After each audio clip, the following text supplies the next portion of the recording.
Lead us from the unreal to the real. Lead us from darkness unto light. Lead us from death to immortality. Om. Peace, peace, peace.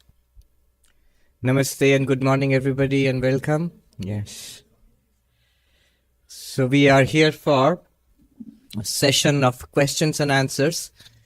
We get all these questions from all over the world, and our brave team goes through these questions and classifies some of them and presents some of them here. And we also take questions from the live audience here. Diane is here with some of the selections for this morning. What do we have today? The first letter is from Avirup Chakraborty from Gurugram, India. I am immensely impacted by the line in the Ashtavakra Gita, Yata prakasayata aiko dehamanam tata jagit. Contemplating this, I find that non-dualism can take these two independent routes. I am all of it, or I am none of it. When I take the first route, I feel an unbroken sense of love for all beings, as they are the same being that is in me. This love often feels non-dual, as if the whole creation is a manifestation of the same unbroken love. However, when I take the none of it route, I feel a strong detachment from the same beings. Am I going wrong somewhere?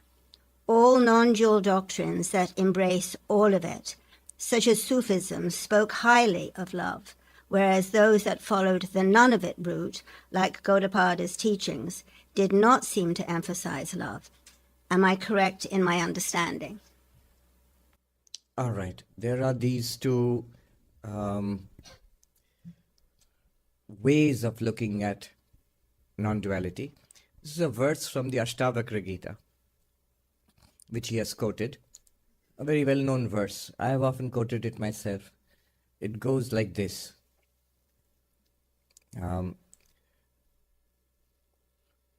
It says that, tell me the first.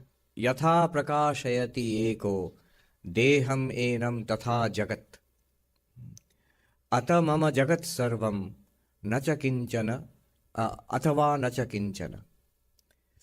So, what does it mean? The whole universe is presented to me at once. What does that mean?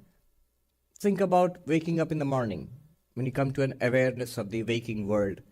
So, my mind, thoughts and feelings, this body, the bed I'm sleeping on, the room, this world is presented to me in a flash.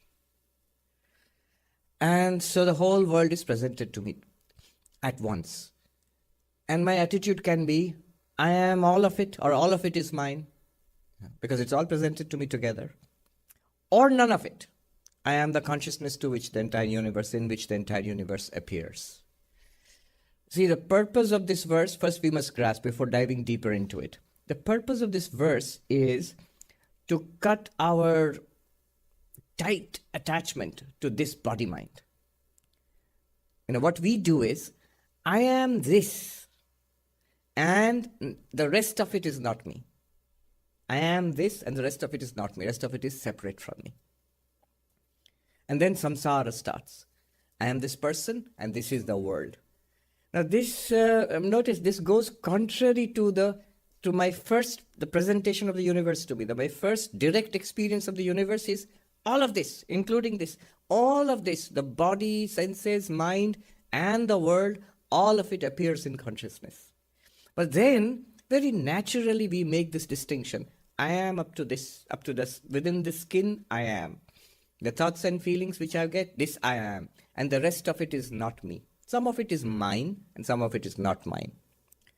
This is samsara. This leads to samsara. And this verse tries to cut it down, using the logic that the entire objective universe is presented to me at once. Now you can think of it in these two ways. So whatever is presented to me, this body, this mind, this world, the known and the unknown, all of it is I or mine, or none of it is I or mine. I am the witness consciousness, both ways. Swami Vivekananda had this experience after the touch of Sri Ramakrishna, this non-dual experience, his first profound non-dual experience. When he felt the whole world, everything is Brahman. So he went back home, he felt everything is at one divine reality. And sometimes all the food would seem to him to be the same. That means he's seeing the food, he's eating the food, he can see himself also, experience himself, and yet it all seems absolutely one reality. And then he said it shifted a little afterwards. After a day or two, it shifted. What was the shift? It now appeared that the whole of this was like a dream. So I am that one consciousness, that Brahman, and this entire universe is dream-like in me. Now you see the two. In one, there is one limitless existence which I am. In the next one, I am that limitless existence, but in that, this whole thing is like presented like a dream. Let us understand this a little more. We'll dive a little more into this. A classic example from Vedanta. It says the snake and the rope, but a little extended example, which you actually find used in texts. So, think that there is a rope somewhere in the semi-darkness, and somebody comes and sees. People pass by and they see that, but they don't know. They see that something is there, but they don't know what it is. Somebody said, "Oh, there's a snake there. Be careful." Another person said, "No, there is a garland, flower garland. Somebody has thrown it away from the temple." A third person said, "No, it's a crack. The ground is very dry, so there's a crack in the ground." Now the person, all the time it's just the rope. It's not a snake, it's not a garland, it's not a crack in the ground.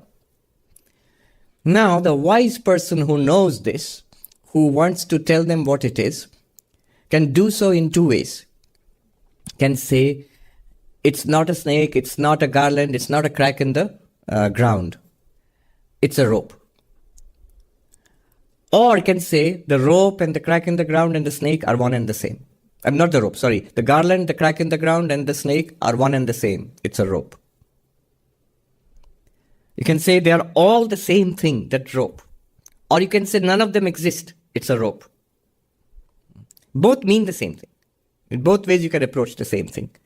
So this is the example used in Vedanta.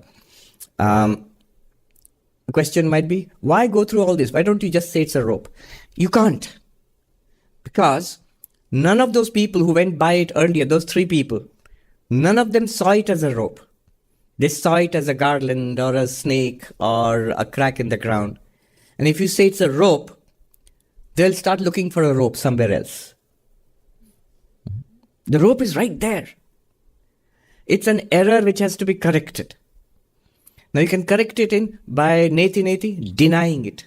What you saw, that's not it. There's something else there, denying it. It's not a snake. It's not a garland. It's not a crack in the ground. It's a rope.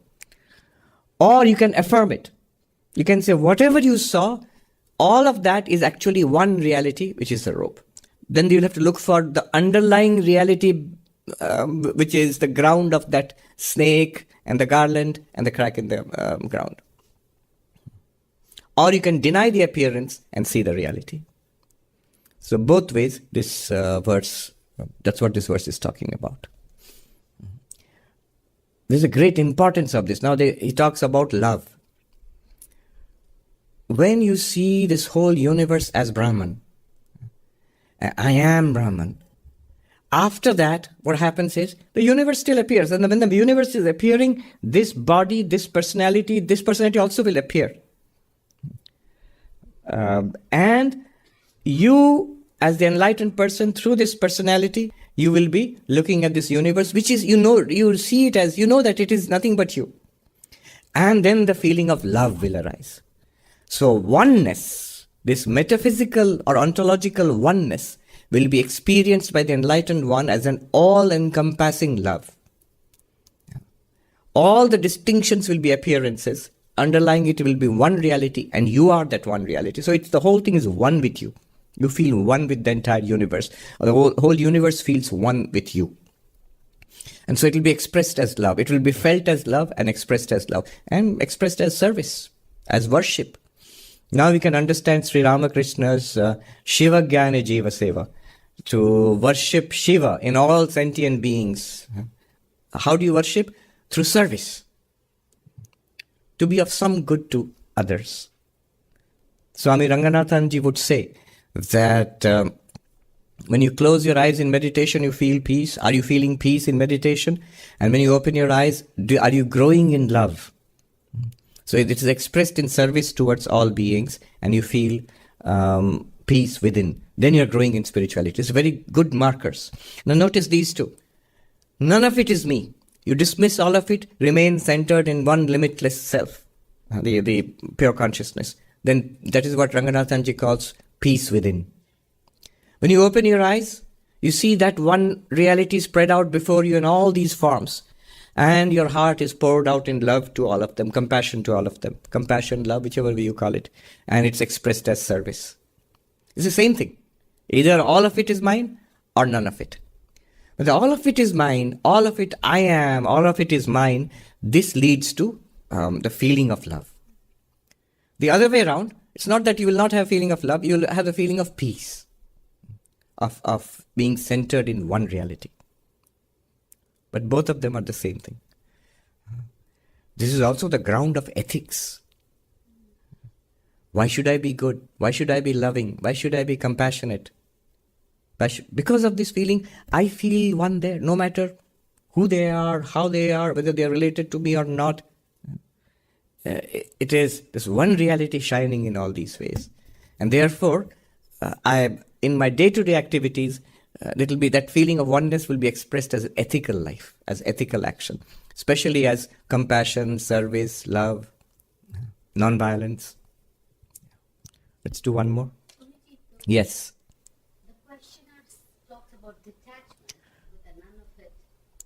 Yes, so one more part of it was that if when I feel I'm none of it, I don't feel that love. It's a kind of detachment. There is one caution here. The caution is our natural tendency is to identify with this body and mind. One must be very careful. For a very long time, this tendency will remain within us. So when I say I am none of it, what am I thinking of? What does that I refer to? Does that I does it refer to limitless consciousness, Brahman? Or does it refer to this body and mind? So I am this body and mind, and the whole world is a dream. I have nothing to do with all of this. This is a dream. I am at peace by myself. No. That is not correct. If I am this body and mind, then there is a material universe existing in front of me. You can't deny that. So, then that kind of thinking will lead to alienation, to unhappiness.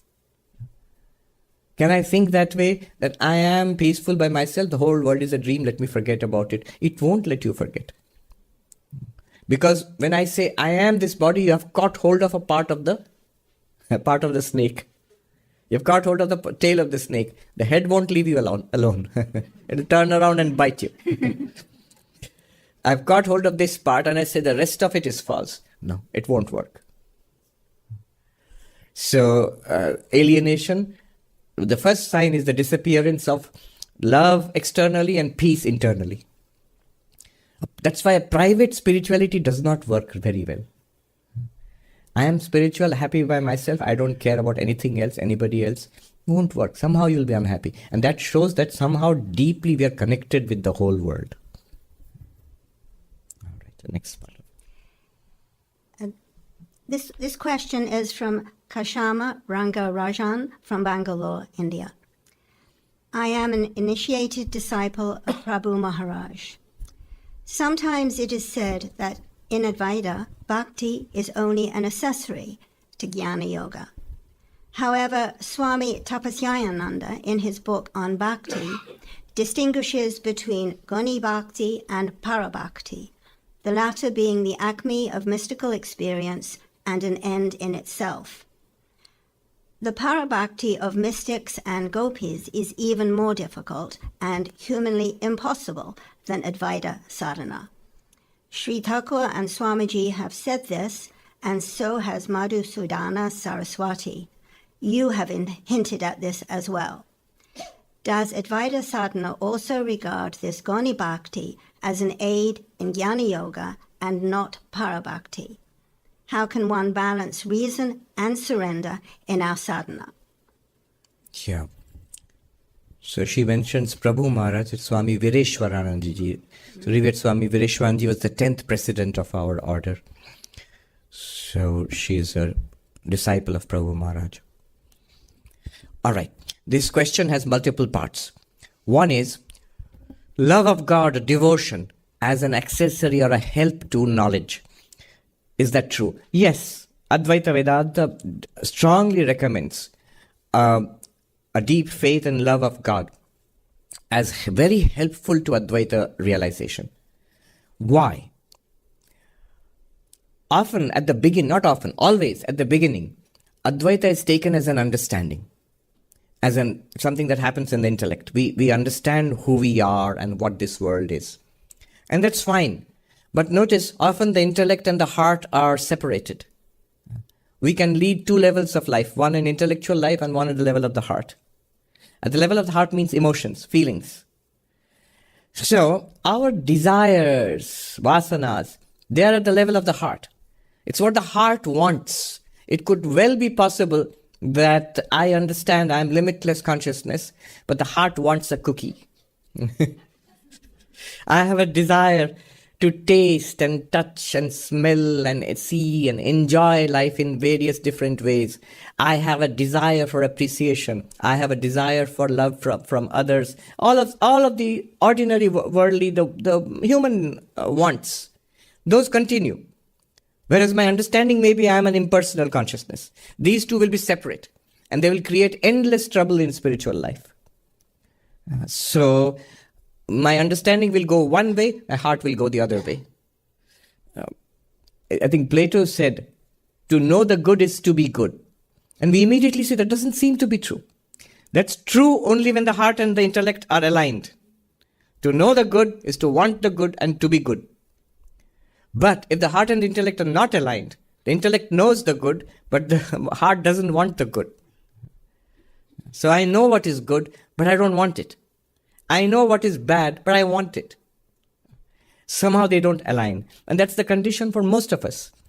In that case, bhakti is extraordinarily useful. One way bhakti means love of God. What does love do? It is the desires of the heart. Love addresses that. It's the desires of the heart which are channeled towards God. So the desires of the heart are of the form, I want. I want. And this I want usually is, I want the world. Now what bhakti does is pushes the world aside and puts God there. So I want is directed towards God. And that I want directed towards God is no obstacle to non-dual realization. In fact, is a great support to non-dual realization. One sadhu put it this way. Somebody asked more or less the same question about devotion and knowledge. But they put it in the way it's often put in India, sakar, nirakar, formless and with form. Is the knowledge of the formless, that is what I want. So devotion to God with form, what do I have to do with it? And the sadhu said, Babu, tum to ho nirakar, phase kahan par ho? You are yourself formless. I mean, only the body has a form. But look at your mind, thoughts. That doesn't have a physical form. It has a mental form. And go beyond that to consciousness, which it's always obviously that's there. That's formless. Your very nature is formless. But where are you trapped? Where are you caught? Where are you entangled? In forms. So where our problem is, there the solution has to come. Our problem is in this world. In this world of forms and names and people and personalities. In this world of diversity. We need something here which will solve the problem here. And the worship of God with form does that very powerfully. the devotional approach to spirituality, what is called the theistic approach, which you find in a wide range in Hinduism, you find it in Christianity, Islam, Judaism, all the theistic religions of the world. So bhakti helps there. If you're trapped in forms, then only devotion to God with form will free you from there, from that situation. So, that question, what help does bhakti give in Advaita sadhana? It is very helpful. It purifies the mind. Plus, there are many other benefits. There is a great benefit of the support of God. If you love God, the love of God becomes manifest in your life. God loves us anyway, whether we love God or not. That's why we have all of this. But if you love God, the love of God manifests in our life. It gives us strength to do sadhana, spiritual practice on the strength of this one little personality. It's too hard a task. You need the support of the infinite. You need the support of the God of religion, the omnipotent, omniscient, omnipresent. God takes care of us. It's a great psychological support. It's also a great support in terms of the material universe. It's a great power which removes obstacles on our path. That purification of the mind, which is essential for Advaitic realization, it can be done by us, but it's extremely difficult. But it's done by an act of grace by God. And that is mediated by love of God. So there are many, many benefits. The reason why Advaita teachers traditionally always recommend a devout life. It's very compatible with Advaitic knowledge. Shankaracharya, you see, endless hymns, stotras. There are hymns to Vishnu, to Devi, to Shiva, to Krishna, to Rama, to Jagannath, to Ganesha. So many hymns and to the different gods and goddesses, all full of extraordinary devotion. Bhaja Govindam, everybody knows. Shankaracharya, the great non-dualist. Now, is it always an accessory to Advaita Vedanta? No. She mentions para bhakti, the highest love of God. The love that the gopis had for Krishna. Para bhakti, prema bhakti, these are the words used. That is not an accessory to anything. That love is not what Advaita Vedanta talks about. Advaita Vedanta talks about our conventional love of God. Even the conventional love of God has to be separated from the more worldly kind of devotion to God, which is a transactional devotion. I love you, I will worship you, and you do these things for me. I have a shopping list. No, let's not laugh at it, because that is mass religion, basically. And that's a concession to human weakness, and Sri Krishna fully approves of it. In the Bhagavad Gita, Sri Krishna says, I have 4 kinds of devotees. Those who are in trouble, artha. People come to me when they are in trouble, when they are suffering. And that's all right. He says, it's perfectly all right. And he says, they are my devotees. Second, people come to me when they want something. They are not in trouble, but they want something more. And third, people come to me when they are seeking enlightenment, jigyasu. They don't want anything in this world. They're not concerned about this world. They're not even in trouble in this world, but they're seeking enlightenment. And finally, he says the 4th kind of devotee, the one who loves God, is the one who is enlightened. The one who has non-dual knowledge. That person also loves God. And that's the true lover of God, because for that person alone, God is real now. Before that, all we believe. But that person, there is not a question of belief. That person knows. It's a fact, the greatest fact. So, this is the conventional love of God, which is highly recommended for people on the path of non-duality also. But beyond this, there's the supreme love of God, a madness which you see in the life of Sri Ramakrishna, which you see in the life of Meera and lovers of God. That is not an accessory to anything else. That is independent and by itself, and it's enough. In fact, that lover of God will not be interested in our non-duality and realizing I am Brahman. That will be tasteless for that lover of God. So it's not an accessory. The 2 words used here are Gauni Bhakti and Para Bhakti. Gauni is secondary devotion. Secondary means it is ritualistic, and there is prayer, there are certain forms, there are times of worship, there are certain rules. And Para Bhakti is that madness of love. There are no rules. You have gone beyond that. You are living, you are burning in the love of God. You see that in the lives of the mystics of all religions. So that is not an accessory to anything. That's very rare. That's rarer than non-dual knowledge.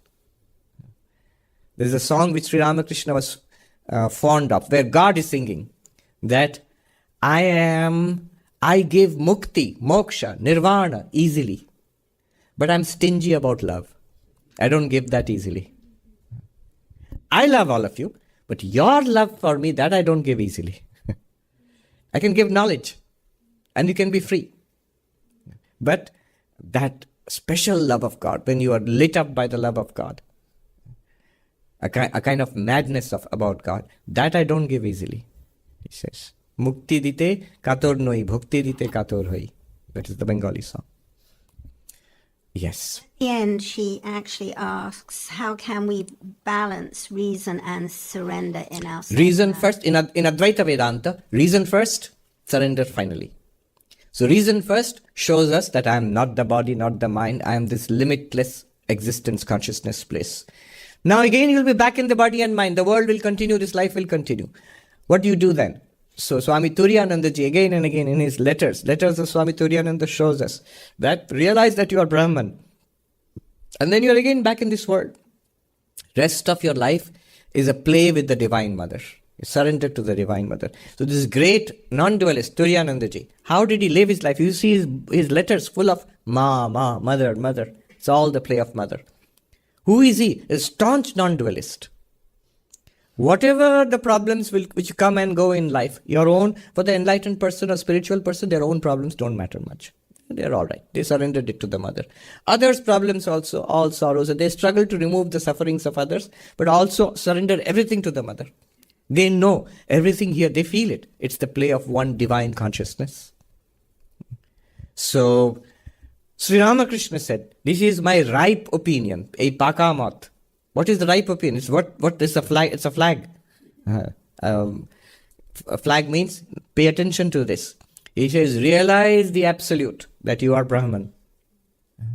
And then spend the rest of your life, stay in this world. He says, Bhakti Bhakto Bhagavanye. Bhakti, love of God. Bhakta with the devotees of God. Bhagavan with the beloved Lord. Spend the rest of your life like that. And he says, Ei Pakamat. This is my ripe opinion. My ultimate opinion, my final opinion, good advice. Now, one might say that, but I haven't realized the absolute yet. All right, so we are on the path of realizing the absolute, but keep this as a framework. Until I reach that, I will keep God, devotion, devotees around me. In this milieu of love of God, I will live. And walk on. If you're particularly inclined to the path of non-dual realization, we will walk on that. And having reached what we wanted, having gotten what we wanted, we'll continue on the same way. With love of God, with the devotees of God, and with the beloved God. Any questions from the live audience? We'll start at the back. Yes, please come. You come up here. There's a chair in front. Please tell us your name and ask the question. Thank you. My name is Prem Krishnamurthy, and I have a question. You mentioned Parabhakti, the madness of love. And I'm curious, especially in these times where there are so many problems we're facing, people are facing so many mental problems too. Can you speak of the relationship between what is called madness or insanity and Parabhakti itself? Yeah. So madness of love, it seems like a person mad, or in the Gospel of Sri Ramakrishna Kathamrita, you'll often see the word as if intoxicated. It's not quite in the normal senses. The person doesn't seem quite normal. Now, I can't directly speak to a mental illness, not being a mental health professional, but often what I've seen is that a lot of, if it is pathological, if it is illness, a lot of it comes from our worldliness. It could come from physical reasons also, from some defects. Swami Prabhavananda ji in the Vedanta Center of Hollywood, long ago in the 1960s, 70s, I saw a published piece where it says he was quite convinced that it's rooted in physical problems in the brain. A lot of mental illness is rooted there. It's not that the person is to blame. It's like any physical illness. So that also can lead to mental problems. Also, often a lot of pathology is rooted in worldliness. I have strong worldly tendencies for worldly enjoyment. And if I suppress them and think that I am being spiritual, there might be a peculiar combination of the both. So I might have some experiences, some spiritual feelings, quote unquote, and yet also exhibit signs of mental illness. One sign which differentiates true love of God from mental illness would be mental illness is illness, it's suffering. There's great suffering. And the true love of God is joy, is bliss. As Ranganathanji says, do you feel peace within and do you radiate it around you?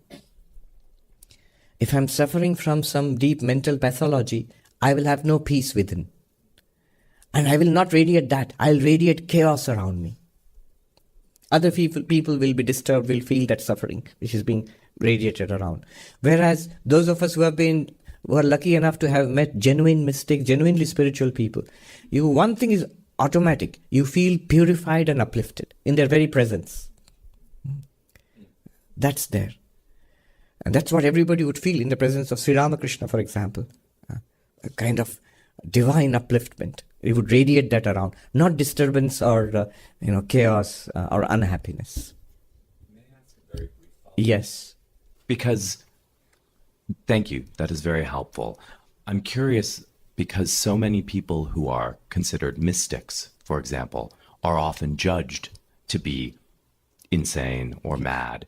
And so my question is about that relationship of the mystical experience with that which many people who have quote unquote madness experience, which is this feeling of oneness, this feeling of consciousness, this feeling of non-duality, or a connection to that. A genuine feeling of oneness or non-duality will also be reflected in changes in character, changes in behavior. Often we find numerous reports of mystical spiritual experiences not reflected in change in life or behavior. The person may even feel uplifted for a while, may feel very exalted, uplifted for a while, but then comes crashing down, back to the same old person or even worse. I remember meeting this gentleman who had come, I think from Australia or somewhere, come to our main monastery. And he was standing there, obviously very distraught, very shaken, little scruffy. And he was saying that, I have had it all. I have visions of Ramakrishna and Jesus and Buddha. And I said, very good. What do you want now? And he was taken aback. Yes, what do you want from us? You have got everything. You're the most enlightened person in the world. He looked stunned. And then I still remember, it's very, it evokes sympathy. Because then he said, having been brought down to earth, he said, I have a terrible fear of dying. I feel I'm going to die now. It's not really visions of Jesus or Ramakrishna or Buddha. It's pathological. That fear of dying, that's the truth. And that person needs help. Yeah. The genuine mystic doesn't need our help. We need his or her help. It leads to a tremendous transformation of character, which that person feels, and other persons also feel around them. One way of verifying for oneself is the long-term effect of these experiences. Over a long term, is it making me into a saint? And sorry to sound quaint, but that's the best word even now. Is it making me into a saint? If it is, it's genuine. If it is not, it might be pleasant and it's good. All right. Thank you. Thank you very much. One more question. Please come. Namaste, Swamiji. My name is Shiva.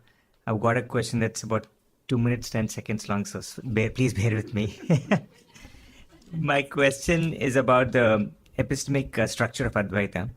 It seems that Advaita has taken the problems with Sankhya, Buddhism, etc., and outsourced them all to Maya, keeping Brahman untouched and unblemished.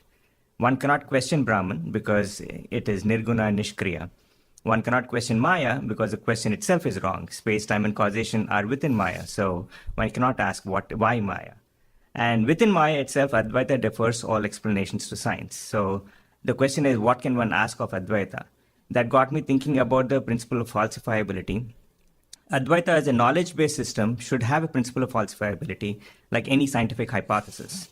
What is that for Advaita? Now, before you answer the question, though, I want to preemptively rule out 3 common responses, I would think.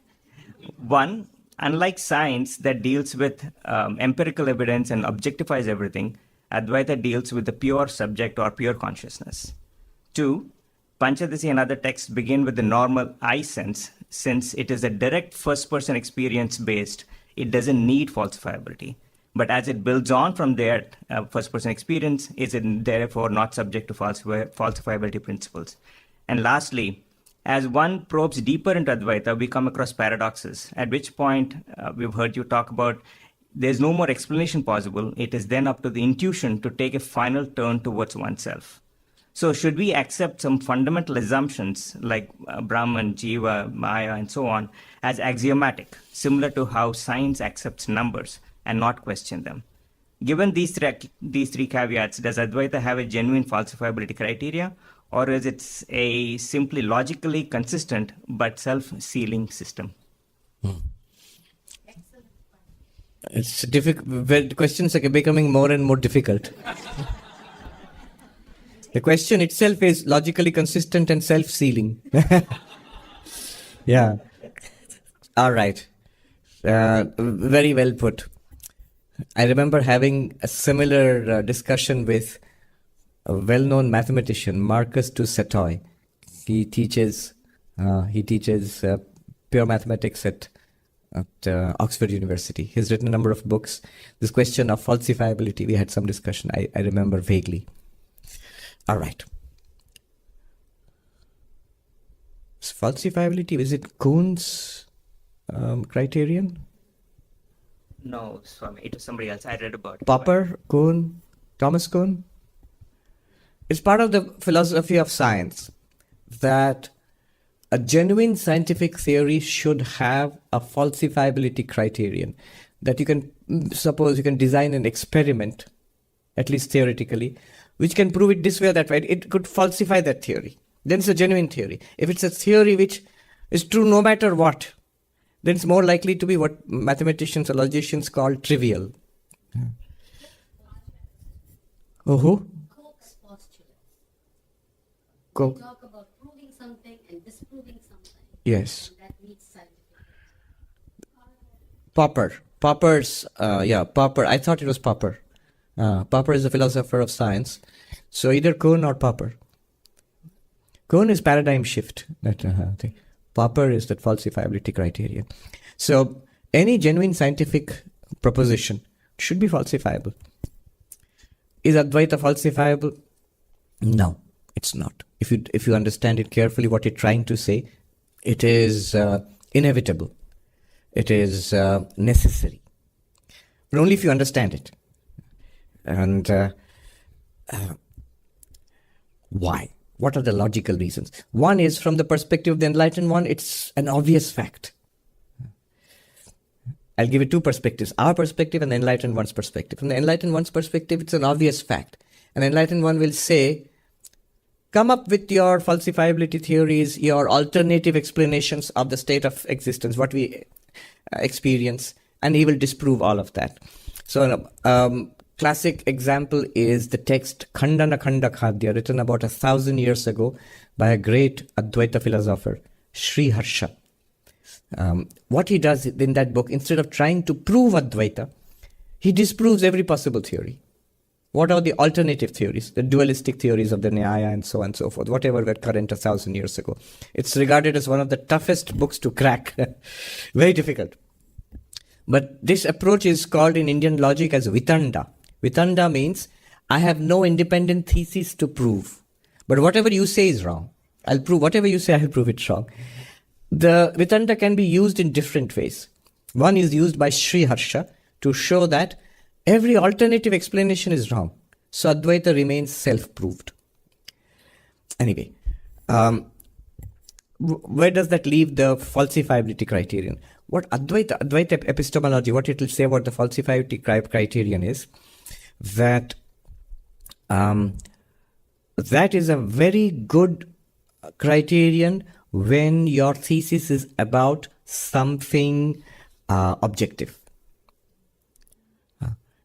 The state of affairs can be this way or that way with regard to the objective world. Now note, proving and disproving are done to consciousness. You, the conscious being, a proof reveals its results to you, or a disproving reveals its results to you. But in both cases, the consciousness is the witness. Yeah. Can you disprove consciousness? You cannot. There are two sides to it. One is the cogito ergo sum of Descartes. You cannot dispute your own existence. To do that, you will reveal your own existence. But if you go a little further, put it in Advaitic terms, the same thing is there. To disprove consciousness, you will need consciousness. To cancel something, to prove something as false, it will be proved to consciousness. So if you say consciousness does not exist, consciousness is the witness of that statement, and immediately it's self-falsifying. So the criterion of falsifiability operates, but there is an area in which it operates. All scientific theories are about the universe of objects. And there, the criterion of falsifiability is a very powerful criterion to apply. Is there a genuine statement being made about how things are in the world? Are they this way or that way? And but both this way and that way are presented to one consciousness. So that cannot be disproved. Does that deal with your question? That's one of the three exclusions I said. Please Yes. don't. No, the exclusion you said was the first exclusion, which you talked about in Panchadashi. No, that was second. The first one was that science deals with objectifies everything, while Yes. this is pure consciousness. So that's the answer that you just did. Yes, but then notice what I'm doing is the falsifiability criterion I'm pushing into the world of objects, and which it is obviously so. Why this seems unacceptable to a scientific mind is the scientific mind thinks all reality is objective. Whereas Advaita says the universe of reality, the objective universe of reality, phenomenologically speaking, in our world of experience, is presented to consciousness. So consciousness must be a given reality before we accept the world of objects. Let's bring in arguments against materialism here. I'm bringing in an argument from a thinker, Bernardo Kastrup here. He says, in 4 steps, to expose the strangeness of the materialistic reductionist claim that everything must be in the world of objects, and therefore falsifiability criterion also will apply. So just look at the claim. 4 steps. The first step is, I am conscious. Consciousness is there, and I am conscious. That is obvious. Nobody denies it. The materialist also does not deny it. The idealist also does not deny it. Idealist, in fact, claims that, begins there. So I am consciousness, or I am conscious. That's very clear to all of us. Step 1 is clear to all of us, and nobody ever denies it. Second step, there are others like me who are conscious.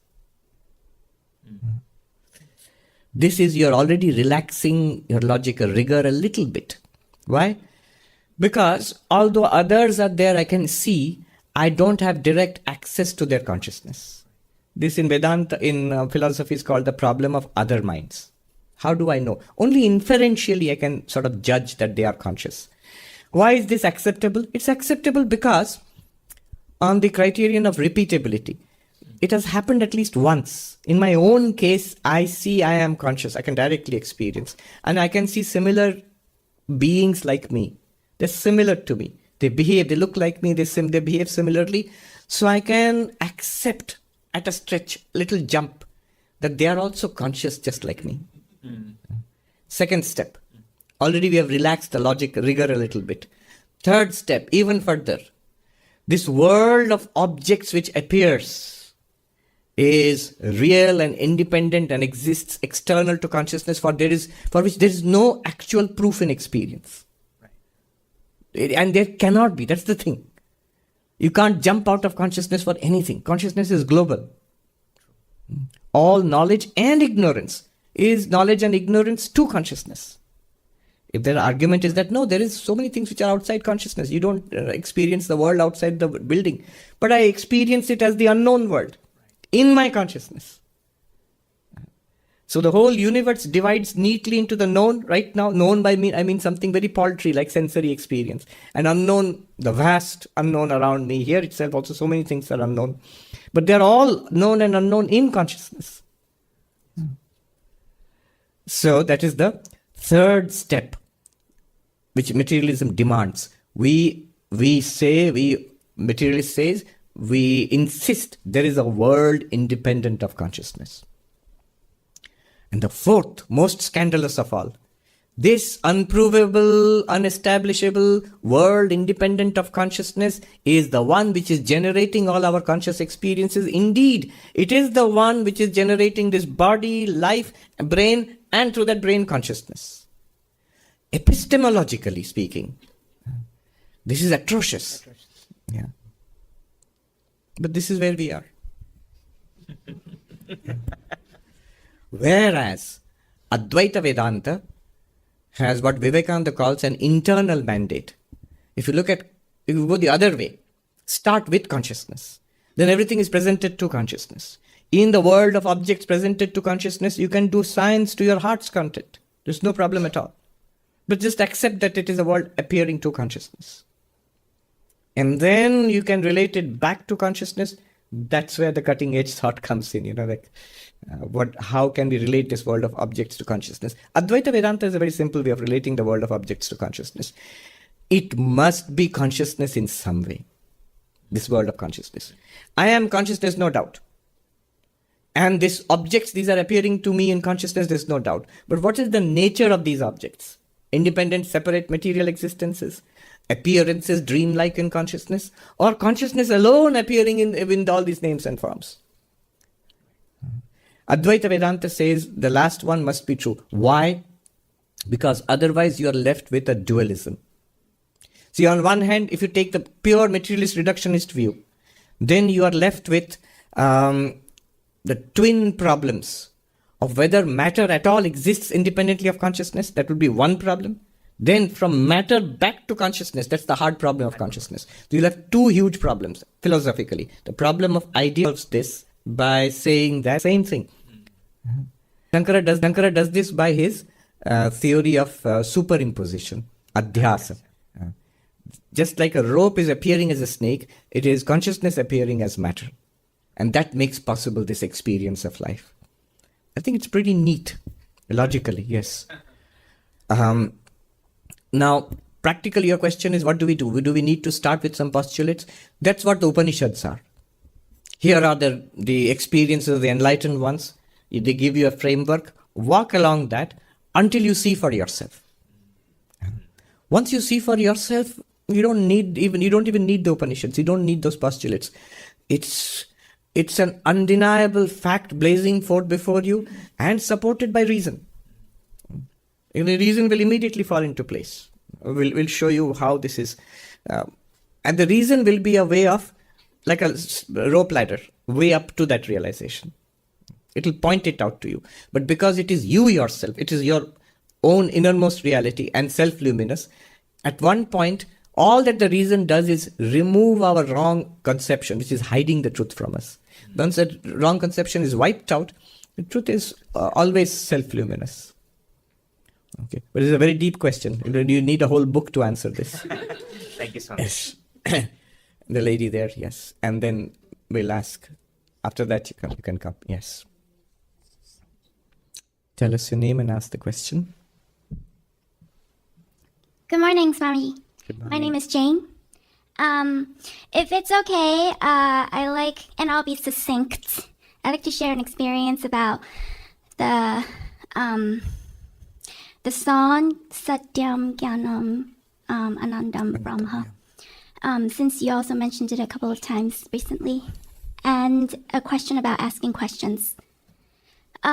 So when I first heard the Mahavakya song, it was here last year, and tears came down my face without control and without any known reasons. Never had that happened, let alone a song. It was only later I found out the meaning of the Mahavakya. The question I have about asking questions is, if I continue to have questions that seem to fall into categories of frequently asked questions, does that mean the progress is slow? And then ironically, I also wonder if there are any questions at all that Swamiji yourself wish that we would ask or ask more often. Thank you. No.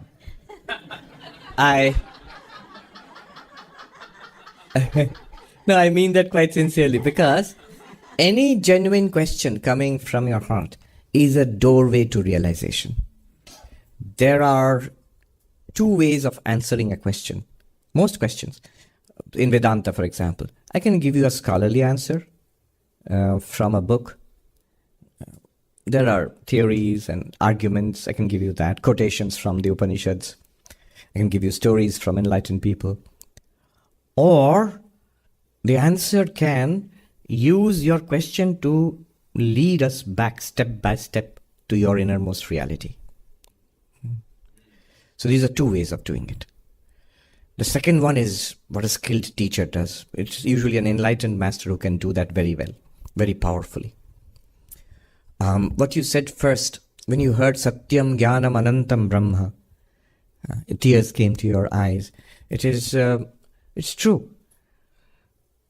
Even without a background in Vedanta, when we hear these pointers that you are that, simple as that, without explaining what that means, you are that, or I am that, or you are the infinite, you are that to which the entire universe appears, or the whole universe is nothing but you. In these ways, these teachings about oneness or our own inner reality, it calls to something within us. Something within us recognizes the truth. That's why there's a very strong emotional reaction. But then it must be followed up by spiritual practice to make it an abiding presence in our lives. Make it your own possession. Right? Even a great spiritual master like Sri Ramakrishna can induce genuine mystical experiences. But after that, the person still has to do some work to stabilize that experience. Swami Brahmananda, Swami Shivananda, they all did intense spiritual practices and austerities after the passing of Sri Ramakrishna. Somebody asked Swami Brahmananda, why are you doing all this? Because Sri Ramakrishna, gave you all these experiences. Swami Brahmananda said, yes, but now what he gave us, we are trying to make it our own. Yes. So that's very good that we feel a response from within. And we must follow it up with consistent spiritual practice, with devotion, with japa, with meditation, with study, and with a life of, ethical life of service. These are the powerful practices which makes spiritual realization real for us and sustainable. Questions are important. One philosopher, Arindam Chakravarti actually, once he told me, stay with the question, Swami. Stay with the question. Upanishads often start with questions. And we find, this is a really cool question. I want to know the answer. The little boy Nachiketa asks in Kathopanishad, is there anything after death? Some people say there's something after death. Some people say there's nothing after death. You are death itself, yourself. So you know the answer. Who can teach me better about death than yourself? Please tell me what's there after that. And we are eager to turn the pages quickly, come to the answer. Or in the Kena Upanishad, which we read recently, by what light are our thoughts? Are we able to think? Is this mind able to think? Are these eyes able to see? Are these words being formed? And we want to know, yes, I want to know that, and we move on. But in the Mundaka Upanishad, we find the question that student asks, Sir, what is that by knowing which everything is known? Kasminnu bhagavo vigyate sarvamidam vigyatam bhavati iti. Sir, what is that by knowing which everything here is known? And we want to, I want to know that one thing. It saves me a lot of trouble, a lot of reading. If I can know one thing, I can know everything. But the philosopher said, stay with the question, Swami. The question, if you want, we must savor the profound nature of the question. First of all, we must make it our question. Then only the answers will be meaningful and deep. But also often, the answers are also already in the question. When we study the Upanishad, and we enjoy the Upanishad and the commentaries, various interpretations, meanings, and we get some insight, much later when we look back, when we see all of this was already in the question. Right? So it's a good question that you have asked about questions. Yeah. Thank you. Thank you. The lady there.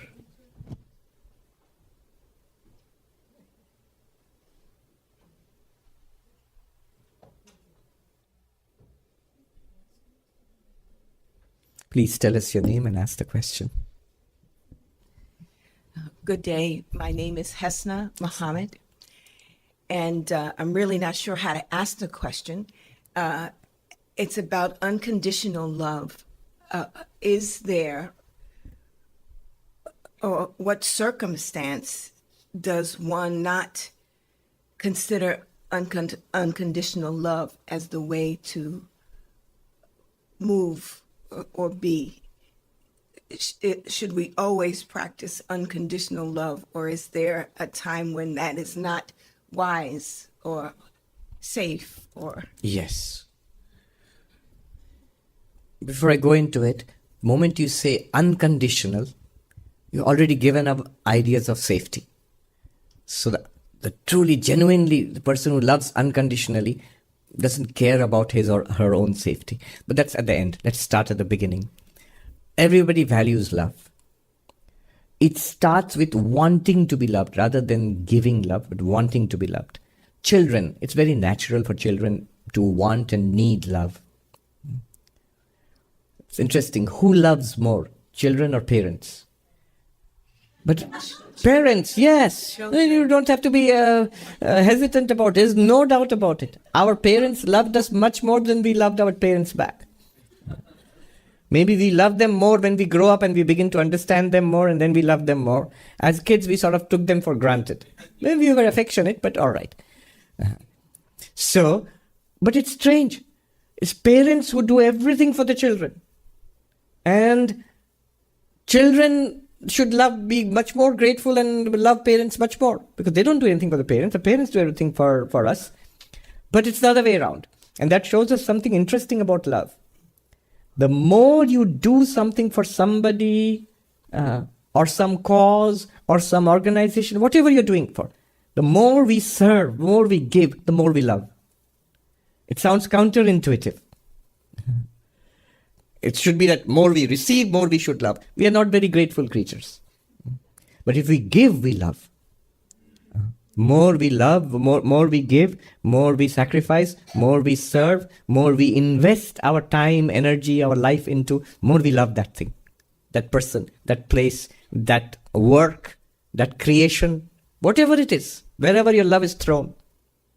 We love that more. So it begins with wanting love, that's preliminary. That is childlike or childish.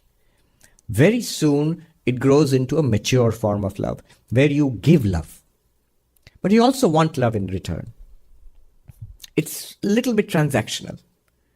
Often that is, friends, spouse, partners, that kind of thing is there. I benefit from your love and appreciation, but I also give my love and appreciation and service. That's normal. That's decent. That's what holds human society together. But there's something higher than that. What you said is unconditional love. To love without asking for anything in return. Where you become more and more, you become love itself. And that unconditional love no longer looks for return, because that unconditional love is more return than anybody else could give. It is so full of joy, so full of, it makes your life meaningful.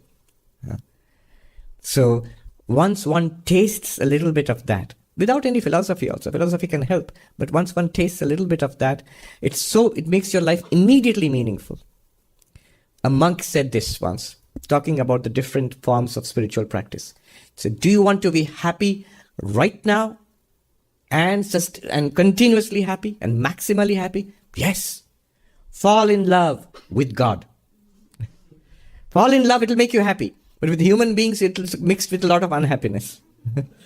But fall in love with God, or another way, unconditional love. It will make you happy right now and maximally so. Immediately happy if you love. If love is there in the heart, happiness is immediate. Second, he says, do you want peace? Yes. Then meditate. Shut down the world, quieten the body and the senses, silence the speech, quieten the mind. In that serenity, in the silence, you will find peace. Meditation gives you peace. And finally goes on, do you want truth? Then come to Advaita. What is real? But back to unconditional love. Just 2 more points and then I'll stop. Unconditional love will also be expressed as service. I quoted Swami Ranganathananda there, that when you close your eyes, do you feel peace within? When you open your eyes, do you feel love? Is it expressed as service? Is the attitude, what can I do for you? And I feel myself gratified, glorified, fulfilled by being able to love and do for others. I don't want anything back. The genuine lover actually doesn't want anything back. It's sort of, Vivekananda says, give and do not look back. The one who looks back, his ocean dwindles to a drop. Do not look back. When you do not look back, you have an ocean behind you, an ocean of giving. And you begin to realize our capacity for giving internally. It's a great thing to have. Swami Vivekananda, he says, what we are talking about, non-duality, Advaita, and this unconditional love, he says this way, let all vision cease, or if you cannot, dream but truer dreams, which are unconditional love and service free. We are living in a world of dreams, mostly nightmares. Most of our dreams, if you look back, if you remember, just after waking up, they are usually just like mental chatter, meaningless, garbage basically. Not harmful, not particularly useful either, except to a therapist. Some of the dreams are nightmares. So our life, the life is a network of dreams in which we have mostly, we're spinning our wheels, repeating the same patterns all over again and again. Mixture of pleasure and pain. Or sometimes it's a lot of pain. Nightmares. So Vivekananda says, if you cannot break free of all of this, if you cannot become enlightened right now, and we have to say, I can't. It's too difficult. In that case, he says, he gives us this best philosophy of life, the highest, noblest, and practical philosophy of life. He says, if you cannot stop dreaming, then dream but truer dreams, better dreams. Dream a better dream. What's a better dream? What's the best possible dream? Unconditional love and service free. Give love without expecting. Does not matter how people take it or react to you. And serve freely. Okay. You asked a question about safety. I'll conclude with that. Safety is important. It's practical. Why? Until you are practically a saint who doesn't care about his or her physical well-being, material well-being, until we are that, until that point we are on the journey. We have not completed the journey. And we need a little bit of safety. Sri Ramakrishna says a fence is built around the sapling. You put a sapling in the ground and build a fence around it. Otherwise the goats and cows, if you're in India, they'll come and eat up the sapling. We have the sapling of spirituality in our lives now. It's just beginning. It's budding. You need to protect it. There are people who will ruin it. because we are not strong enough to resist. The people, so Sri Ramakrishna gives the example of the snake who was here, the snake who would bite. And once a mendicant, he says a brahmachari, a spiritual traveler, comes along, and the people of the place say, "Don't go there, sir, there's a snake, vicious cobra which bites." And he says, "It doesn't matter, I have a mantra which will, mesmerize the snake." And the snake comes hissing to bite, and this novice, he uses his mantra, and the snake becomes like a verb, and the novice says, and this mendicant, the spiritual traveler, he says to the snake, "Why are you so vicious? Why do you bite? I'll give you a mantra. You repeat this mantra. It'll take you to enlightenment. You'll become enlightened and realize God." And he gives him the mantra, and the snake is very overcome and says, "Sir, what must I do?" "Well, repeat the mantra and don't bite anybody. Don't bite and don't be vicious." And then he says, "I'll come back." And he goes away. And the people of the neighborhood, they begin to see the snake has changed its nature. It's no longer hissing, no longer threatening, until one of the mischievous shepherd boys picks up the snake by its tail and swings it around, and they think that the snake is dead. The snake somehow at night, it crawls back into its hole. It's injured, but it lives, and it come out rarely because it was afraid of the shepherd boys. And a year later, the brahmachari, the spiritual traveler, is back, and he says, "Where's that snake?" "Oh, we think it's dead." "It can't be dead. It can't die before attaining enlightenment. I've given it a powerful mantra. Let me go." And he calls out, and hearing the voice of his guru, the snake crawls out of the hole. I'm literally telling you the detailed story as narrated by Sri Ramakrishna. And then the guru, the spiritual traveler, he says to the snake, "Why are you so thin?" He said, "Oh, because, I have been subsisting on roots and fruits and..." "No, that's not it. There's something else that happened." Finally, the snake saw it, and, "Oh yes, once those mischievous boys, they had dashed me on the ground and I got hurt." And it has become so non-violent. It had no anger in the mind, didn't remember, with a feeling of revenge or grudge against those mischievous boys. Then he said, "What a fool you are. I told you not to bite. Did I tell you not to hiss?" So the point being, safety is important for a long period. That's why we have monasteries, we had convents for nuns, you have ashrams, you have communities, spiritual communities, churches, so that like-minded people who are devout, who want spiritual growth, can be together in a community. It's a protection. And one must not be unwise. How wise a person is when they're building up their business. How wise and careful a person is when they are raising a family, when they have something to protect. Well, you have something to protect. The greatest treasure there is, which is spirituality. One must be wise. Don't bite, but don't forget to hiss also. Unconditional love, if you proclaim it on your Facebook status, there'll be a lot of the immediate people who will take advantage of unconditional love will be very unspiritual and nasty people. You say, "I need some unconditional love, so sign me over all your property or money or whatever it is." No, one must be wise there. Thank you very much. One more. This question is from Singh. I have become confused about what is the real meaning of Jada in Advaita. Jada, yes. Excuse me. Is it that substance has existence, but not consciousness? Is it all drishya, in which case the drashta is consciousness? Even the mind, when it perceives the eyes, is conscious in that transaction. Or is it that which does not have independent existence, which means all except Brahman is Jada? Is the sentient being without self-realization Jada or conscious? What is the real meaning of Jada? All right. The word Jada in Sanskrit and many Indian languages, it just means insentient. Often it is taken to mean non-living. There are two words, Chetana, Jada. Chetana means conscious and Jada means not conscious. Sentient, insentient. And that's a word used in day-to-day language also in India. Jada means something that is inert, non-moving, non-living. Chaitana means alive, conscious, and all that. When we read biology as school kids, we would be asked to give 5 points of distinction between living and non-living. And then we would give those 5 points, and then we would be told how the virus shares both. That's how we were taught at school. In Vedanta, the distinction is not so much between living and non-living as between conscious and not conscious, awareness and not awareness, between awareness and object.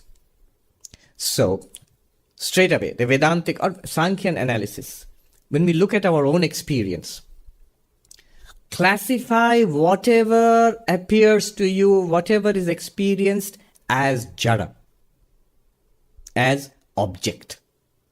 Whatever is experienced is an object.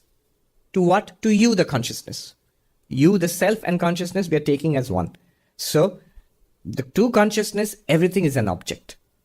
Whatever appears, whatever we see, hear, smell, taste, touch, is object. But even whatever we think about, thoughts, memories, ideas, sensations, feelings, emotions, they're also objects because they're equally jada, because they're appearing to consciousness.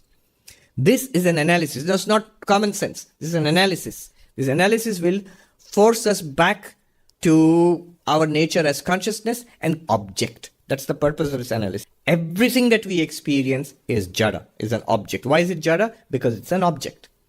As the Professor Arindam Chakravarti humorously put it, an object is anything that objects to your consciousness. And think about your consciousness as a field spreading out, and it runs up against this, sounds, taste, forms, ideas, feelings, even the subtlest thoughts. They're all objects. They're objecting to your consciousness. That's why you experience them. It runs up against them. That's one way of thinking. So jada is anything that's an object. Now let's look at the questions. The first one. Is it that substance has existence but not consciousness? Yes. Now, I am conscious and I'm aware of things. And things seem to exist. Now, here's the thing, that those things seem to have existence. And I exist and I also have consciousness. I am conscious of things. The things exist, they seem to have existence, but they don't seem to have consciousness. Only I seem to have consciousness. Now the problem here is, according to Vedanta, the ultimate reality is existence, consciousness, bliss. So anything that is real must display all these things that, being and awareness and a pleasing or fulfilling nature. So can it be possible that these things have existence but no consciousness? Vedanta answers them at different levels. One is, yes, there are certain names and forms, this one for example, which manifests existence. It seems to exist. There are certain names and forms, like your mind, my mind, which not only exists, manifests existence, but also consciousness. So a conscious existence is manifested there. The language used in Vedanta is borrowing. There's an ultimate reality, which is being. And this name and form borrows being from that ultimate reality. That's why it seems to exist. So that's one level of analysis. If you go to a deeper level of analysis, we see that, no, even these things do not have existence. What has existence is that one consciousness experiencing these things. You have existence, and you have consciousness, or you are existence consciousness. And whatever appears to you in this field of existence consciousness, which is you, appears to exist. But that existence is borrowed from you. Much like a dream.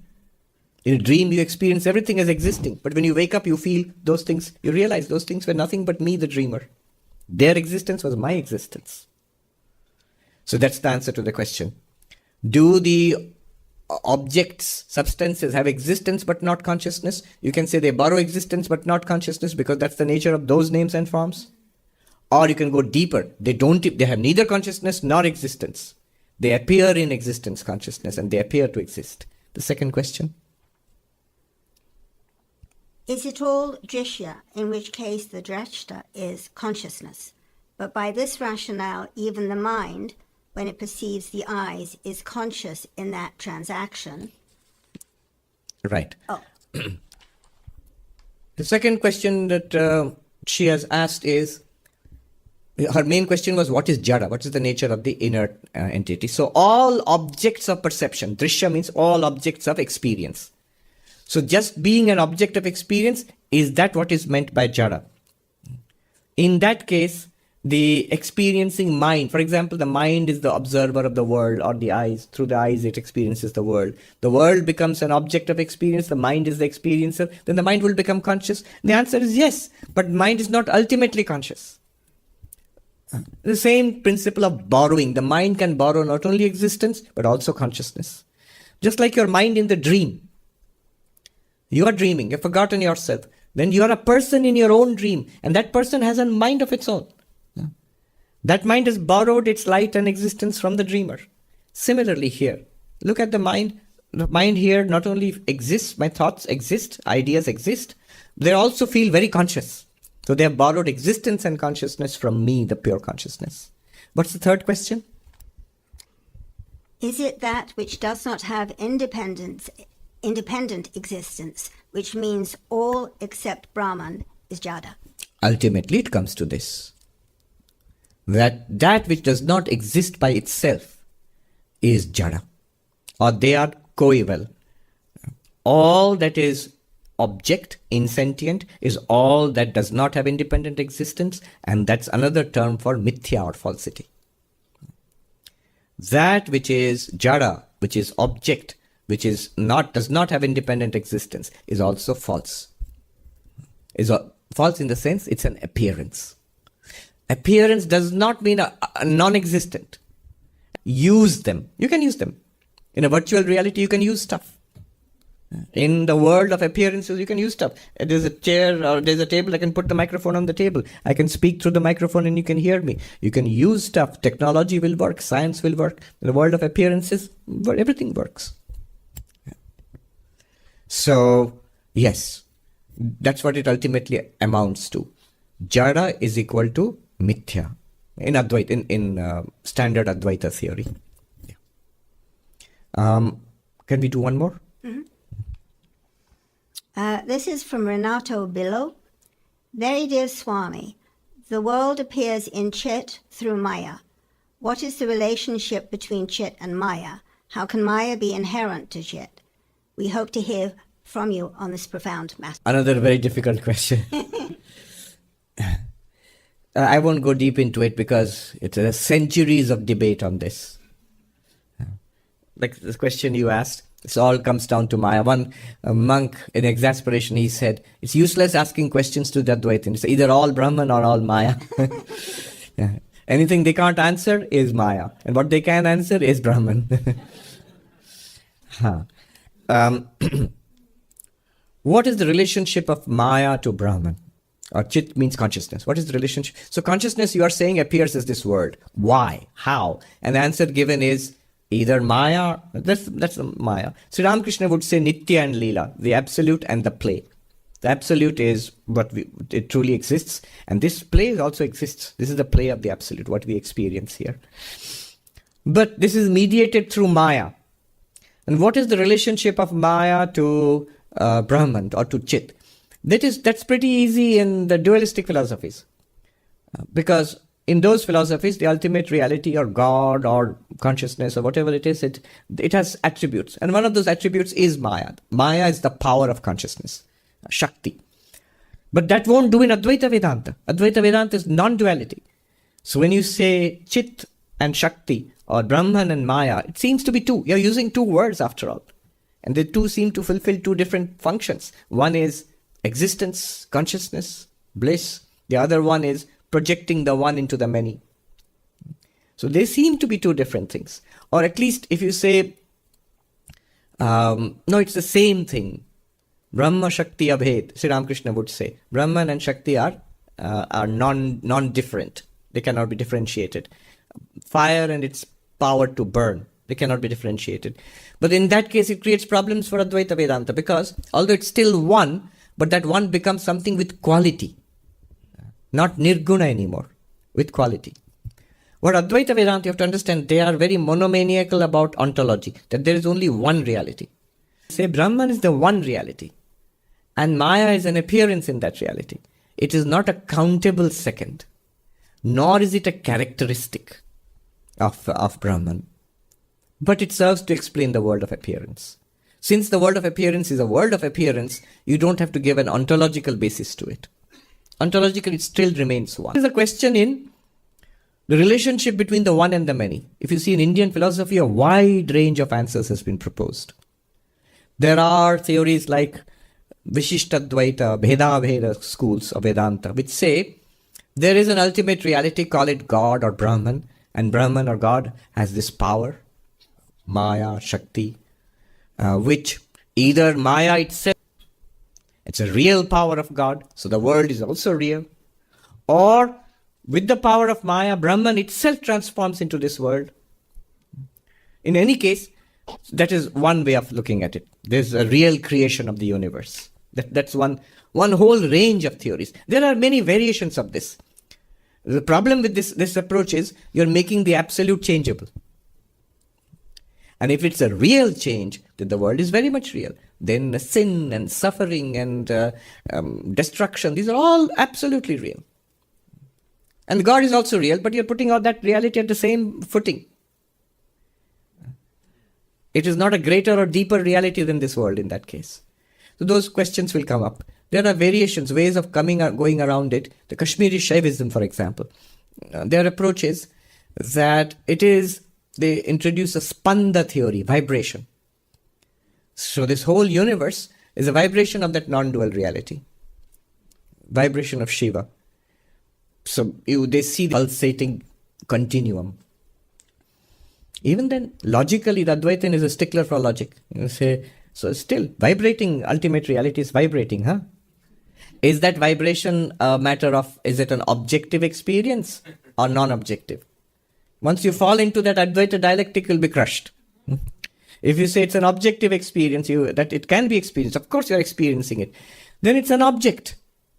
Then it's not pure consciousness. It belongs to the world of objects. If you say, no, it isn't, it's a characteristic of the absolute.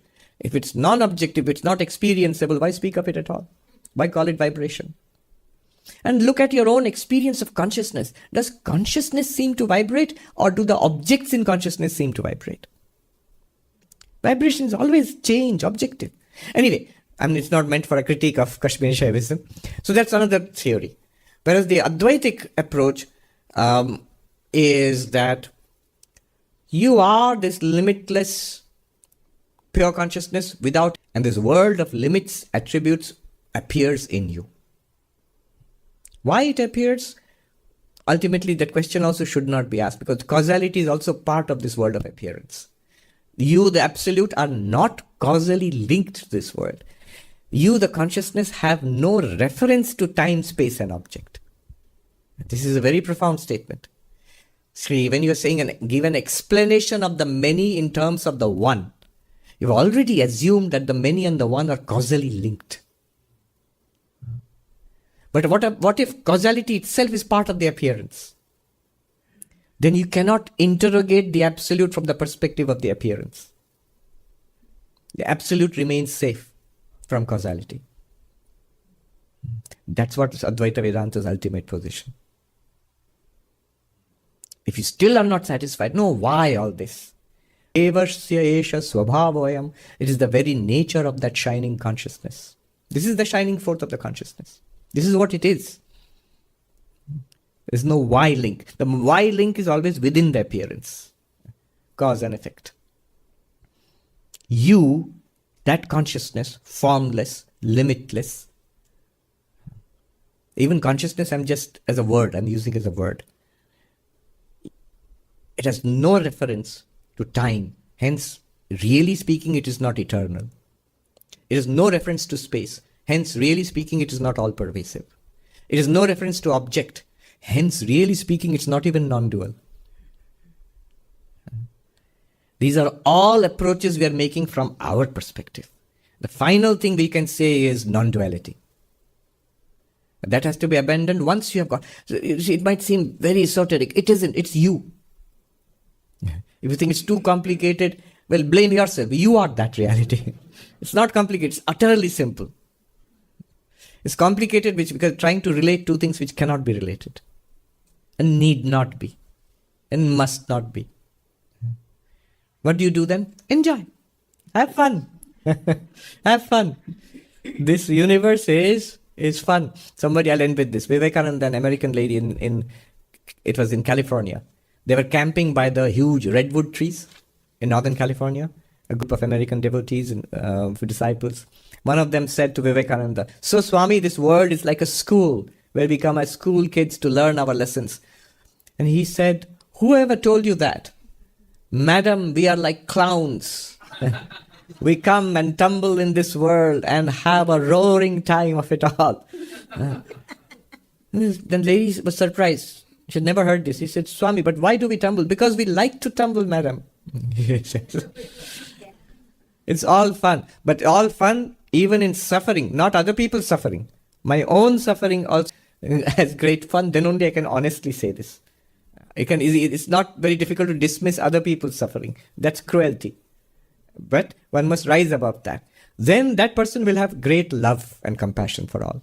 And will be able to help others also beyond this ocean of samsara. Let me do the peace chant. They'll come forward with the basket. Om Shanti Shanti Shanti Hari Om Tat Sat Shri Ram Krishna Arpanamastu.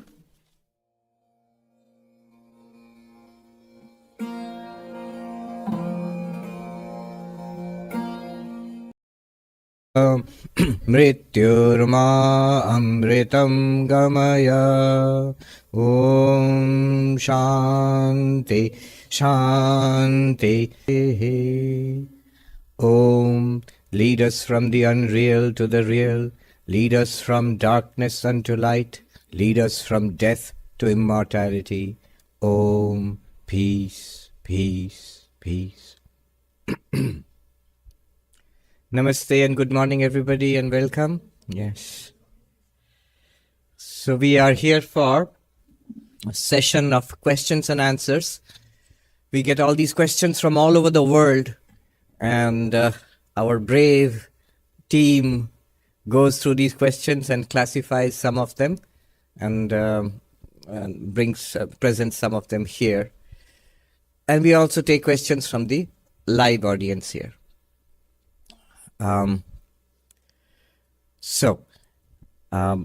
Diane is here with some of the selections for this morning. What do we have today? The first letter is from Avirup Chakraborty from Gurugram, India. I'm immensely impacted by the line in the Ashtavakra Gita, Yatha prakasayata aiko dehamanam tata jagit. Contemplating this, I find that non-dualism can take these two independent routes. I am all of it, or I am none of it. When I take the first route, I feel an unbroken sense of love for all beings, as they are the same being that is in me. This love often feels non-dual, as if the whole creation is a manifestation of the same unbroken love. However, when I take the none of it route, I feel a strong detachment from the same beings. Am I going wrong somewhere? All non-dual doctrines that embrace all of it, such as Sufism, spoke highly of love, whereas those that followed the none of it route, like Gaudapada's teachings, did not seem to emphasize love. Am I correct in my understanding? All right. There are these two ways of looking at non-duality. This is a verse from the Ashtavakra Gita, which he has quoted.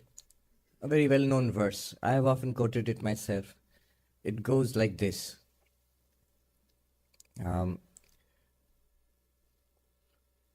says that, tell me the first. Yatha prakashayati eko deham enam tatha jagat. Ata mama jagat sarvam nacha kinchana athava nacha kinchana. So, what does it mean? The whole universe is presented to me at once. What does that mean? Think about waking up in the morning when you come to an awareness of the waking world. So, my mind, thoughts and feelings, this body, the bed I'm sleeping on, the room, this world is presented to me in a flash. And so the whole world is presented to me at once. I am all of it, or all of it is mine, because it's all presented to me together, or none of it. I am the consciousness to which the entire universe, in which the entire universe appears. See, the purpose of this verse, first we must grasp before diving deeper into it. The purpose of this verse is to cut our tight attachment to this body-mind.